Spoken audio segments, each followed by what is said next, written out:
नाशिक भाजप कार्यालयात कार्यकर्त्यांनी भाजपच्या गटनेतेपदी देवेंद्र फडणवीस यांचा नाव जाहीर होताच नाशिकमध्ये भाजप कार्यकर्त्यांनी एकच जल्लोष केला। यावेळी भाजप कार्यकर्त्यांकडून जोरदार घोषणाबाजी केली तर महिलांनी फुगडी खेळत आनंद व्यक्त केलाय।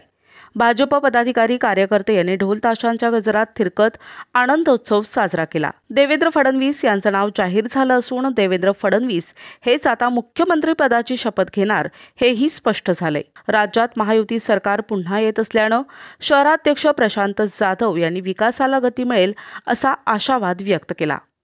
5 वर्षापूर्वी अशाच प्रकारचं भरभरून जनमत हे भारतीय जनता पार्टीच्या आणि तत्कालीन शिवसेनेच्या युतीच्या माध्यमातून त्या दिशेने आम्हाला मिळालं होतं, पण त्यावेळेस शिवसेनेने गद्दारी केली आणि आम्हाला भारतीय जनता पार्टीचे आदरणीय देवेंद्र फडणवीसांना बाजूला ठेवलं। 2.5 वर्ष गेले। 2.5 वर्षानंतर पुन्हा एकदा देवेंद्रजी उपमुख्यमंत्री म्हणून होईना पण सत्तेत आले आणि आज ज्या विधानसभेचं भरभरून मॅन्डेट जनतेने दिलं आहे आम्हाला, त्याच्या अनुषंगाने आज महायुतीचा भारतीय जनता पार्टीचा मुख्यमंत्री म्हणून देवेंद्र फडणवीस उद्या त्यांची मुख्यमंत्री पदावर विराजमान होतीलच, पण आज त्यांची गटनेतेपदी नियुक्ती झाली आणि मला ठाम विश्वास आहे की उद्या ते मुख्यमंत्री पदाची शपथ घेतील। या प्रसंगी ज्येष्ठ नेते लक्ष्मण सावजी, सुजाता करंजगीकर, सोमनाथ बोडके, व्यंकटेश मोरे, चंद्रकांत खोडे, सुनील आडके आदी उपस्थित होते।